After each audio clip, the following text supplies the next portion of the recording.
जब IV line सही जगह पर नहीं लगता तो बॉडी के अंदर क्या होता है, कभी हॉस्पिटल में ड्रिप लगी हो और थोड़ी देर के बाद इंजेक्शन वाली जगह अचानक सूजने लगे, यह नॉर्मल स्वेलिंग नहीं होती। आईवी लाइन यानी इंट्रावेनस लाइन सीधे वेन के अंदर डाली जाती है ताकि मेडिसिन सीधे ब्लड स्ट्रीम में जा सके।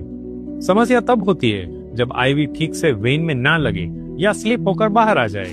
ऐसे में आईवी अपनी सही जगह पर नहीं होती, लेकिन मेडिसिन फिर भी पंप होती रहती है।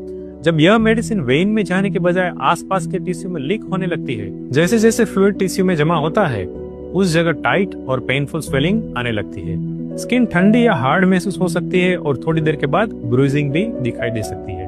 अगर मेडिसिन स्ट्रॉन्ग हो, जैसे कि एंटीबायोटिक या कैल्शियम, तो टिश्यू डैमेज का रिस्क और भी बढ़ जाता है। इसलिए अगर ड्रिप लगने के बाद इंजेक्शन साइट पर दर्द हो, हाथ अचानक सूज जाए या स्किन का कलर बदल जाए, तो इंतजार ना करें और तुरंत नर्स और डॉक्टर का संपर्क जरूर करें।